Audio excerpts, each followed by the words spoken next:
नमस्कार मित्रांनो, शेतकरी मित्र या यूट्यूब चॅनलवर आपल्या सर्वांचं पुन्हा एकदा स्वागत आहे। तर शेतकरी मित्रांनो, आता पाहता आपण कर्जमाफी या शेतकऱ्यांचे होणार आहे 3 लाखापर्यंत कर्जमाफ। तर शेतकरी मित्रांनो, तुम्ही शेवटपर्यंत व्हिडिओ पहा आणि व्हिडिओला जास्तीत जास्त शेअर करा, कारण सर्व शेतकऱ्याला माहीत पडलं पाहिजे की कशा पद्धतीची कर्जमाफी आहे। तर शेतकरी मित्रांनो, तुम्ही चॅनलवर नवीन असाल चॅनल सबस्क्राइब करा, बेल आयकॉनची घंटी प्रेस करा आणि व्हिडिओला लाईक आणि शेअर जास्तीत जास्त करा। तर चला शेतकरी मित्रांनो, सुरुवात करू आपण। महाराष्ट्रातील शेतकऱ्यांसाठी कर्जमाफीची घोषणेची प्रतीक्षा सुरू आहे। तर राज्य सरकार 3 लाखापर्यंतच्या कर्जमाफीची तयारी करत आहे असल्याची चर्चा आता सध्या राज्यभरातनी रंगलेली आहे। तर या पार्श्वभूमीवर शेतकऱ्यांच्या मनातनी आशेचा किरण जागला असून जे राजकीय वर्तुळातही या विषयावर सक्रिय चर्चा सुरू आहे। तर या व्हिडिओच्या माध्यमातून आपण महाराष्ट्रातील शेतकऱ्यांच्या कर्जमाफीची विविध पैलूचा आढावा या व्हिडिओच्या माध्यमातून घेणार आहोत। तर शेतकरी मित्रांनो, तुम्ही जर चॅनलवर नवीन असाल तर आपल्या चॅनलला सबस्क्राइब करा, बेल आयकॉनची घंटी प्रेस करा आणि व्हिडिओला लाईक करून जास्तीत जास्त शेतकऱ्यापर्यंत शेअर करा। तर तेलंगणाच्या निर्णयात आणि महाराष्ट्रातील प्रतिसाद तेलंगणा सरकारने नुकतीच 31,000 कोटी रुपयाची कर्जमाफी जाहीर केलेली आहे। तर या निर्णयामुळे महाराष्ट्रातील शेतकऱ्यांच्याही मनातनी कर्जमाफीची आशा जागी झालेली आहे।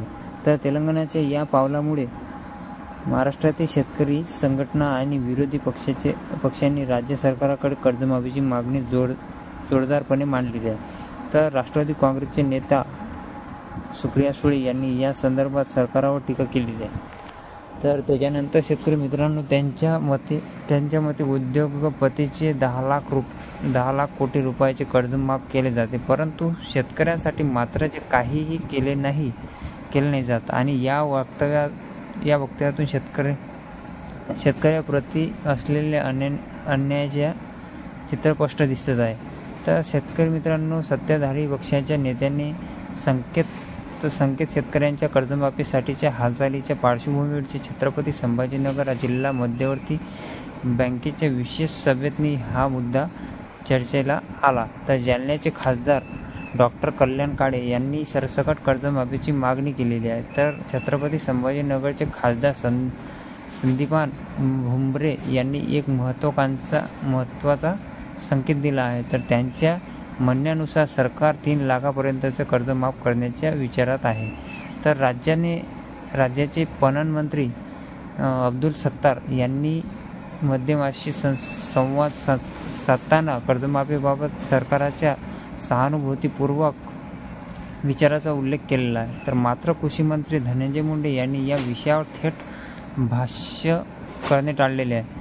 तर या सर्व घडामोडीवरून असे दिसत आहे की सरकार कर्जमाफीच्या निर्णयाकडे वाटचाल करत आहे, परंतु अद्याप अंतिम निर्णय झालेला नाही। तर निवडणुकीच्या पूर्वी कर्जमाफीचा निर्णय होण्याची शक्यता आहे। तर राजकीय विश्लेषणाच्या मते विधानसभा निवडणुकीच्या आधी शेतकरी कर्जमाफीच्या निर्णयाचा महायुतीला फायदा होऊ शकतो। तर मागील लोकसभा निवडणुकीत महायुतीला शेतकऱ्यांच्या नाराजगीचा फटका बसला होता, त्यामुळे आगामी विधानसभा निवडणुकीपूर्वी शेतकऱ्यांच्या नाराजीचा विचार करून कर्जमाफी केली जाऊ शकते। तर कर्जमाफीचा निर्णय घेतल्यास शेतकऱ्यांमध्ये सकारात्मक संदेश जाईल आणि त्यांचा फायदा निवडणुकीत मिळू शकतो, परंतु अशा निर्णयामागे केवळ राजकीय फायदा न पाहता शेतकऱ्यांच्या दीर्घकालीन हिताचा विचार करणे हा महत्त्वाचा आहे। शेतकरी कर्जमाफी बरोबर आहे की चूक आहे, तुम्ही सांगा। आता कर्जमाफीच्या व्यवहाराबद्दल विविध मतप्रवाह आहे आणि कृषी तज्ज्ञ डॉक्टर शरद निंबाळकर यांच्या मते जे महाराष्ट्रातील अल्पभूधारक आणि कोरडवाहू शेतकऱ्यांसाठी कर्जमाफी अत्यंत गरजेचे आहे। अनेक शेतकरी नैसर्गिक आपत्ती, बाजारभावातील चढउतार आणि उत्पादन खर्चातील वाढीमुळे कर्जबाजारी झालेला आहे। तर अशा परिस्थितीत कर्जमाफी त्यांना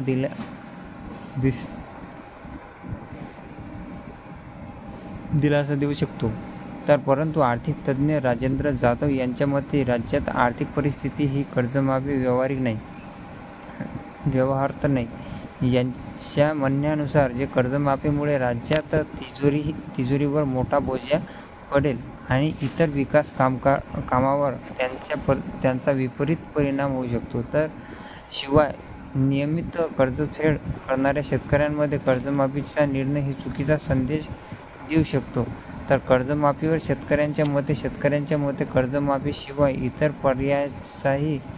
पर्यायाचाही विचार करण्याची गरज आहे. तर शेतकरी शरद सवडे यांच्या मते जे आहे ते शेतकऱ्यांना कर्जमाफीपेक्षा शेतमालाला चांगला भाव मिळणे आणि खते औषधीच्या किमती नियंत्रणात असणे आवश्यक आहे.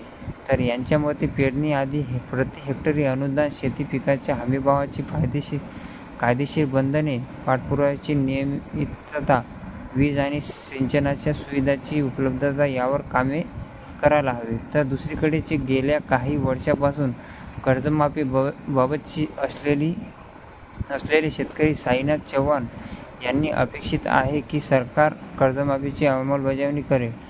त्यांच्या मते कर्जमाफीमुळे अनेक शेतकऱ्यांना दिलासा मिळेल आणि त्यांना नव्याने शेती करण्याची संधी मिळेल. त्यांनी पीक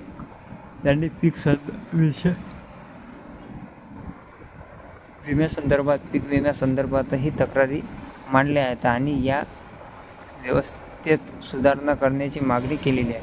तर कर्जमाफीची परिणाम आणि पर्याय. कर्जमाफीचा निर्णय घेतल्यास त्यांचे काही सकारात्मक आणि नकारात्मक परिणाम होऊ शकतात. सकारात्मक परिणाम म्हणजे कोणते? तर एक म्हणजे अनेक शेतकऱ्यांना तात्पुरता दिलासा मिळते आणि दुसरा शेतकऱ्यांना नव्याने शेती करण्याची संधी मिळते आणि तिसरं म्हणजे ग्रामीण अर्थव्यवस्थेला चालना मिळू शकते. आणि नकारात्मक परिणाम जे पाहणार आहोत आपण, नकारात्मक परिणाम राज्याच्या तिजोरीवर मोठा आर्थिक बोजा पडते. तर नियमित कर्जफेड करणाऱ्या शेतकऱ्यांमध्ये नाराजी निर्माण होऊ शकते. बँकेच्या आर्थिक स्थितीवर परिणाम होऊ शकते. तर तिसरा परिणाम जे आहे ते बँकेच्या आर्थिक स्थितीवर परिणाम होऊ शकते आणि जे कर्जमाफीऐवजी किंवा तिच्यासोबत इतर उपायाचाही विचार करणे महत्त्वाचे आहे. पहिलं म्हणजे शेतमालाला योग्य भाव मिळण्यासाठी बाजार व्यवस्था सुधारणे आणि दुसरं सिंचन सुविधेचा विस्तार करणे. तिसरं म्हणजे पीक विमा योजनेची सुधारणा करणे आणि चौथं जे आहे शेतीसाठी आधुनिक तंत्रज्ञानाचा वापर वाढवणे. पाचवं म्हणजे शेतकऱ्यांना आर्थिक साक्षरतेचेही परीक्षण देणे. तर महाराष्ट्र सरकारने कर्जमाफीसाठी ठोस निर्णय घेतल्यास शेतकऱ्यांच्या आर्थिक स्थैर्यासाठी ते एक महत्त्वपूर्ण पाऊल ठरेल. परंतु केवळ कर्जमाफी हा शेतकऱ्यांच्या समस्येवरील कायमस्वरूपी उपाय नाही, तर शेती क्षेत्राच्या सर्वांगीण विकासासाठी दीर्घकालीन धोरणाचीही आखणी आणि अंमलबजावणी करणे गरजेचे आहे. तर शेतकऱ्यांना कर्जमाफीसोबतच शेतमालाला योग्य भाव, सिंचन सुविधा, आधुनिक तंत्रज्ञान आणि आर्थिक सुरक्षितता यासारख्या गोष्टीची गरज आहे. या सर्व बाबींचा एकत्र विचार करून धोरण आखल्यास महाराष्ट्रातील शेतकऱ्यांची आर्थिक स्थिती सुधारण्यास मदत होईल.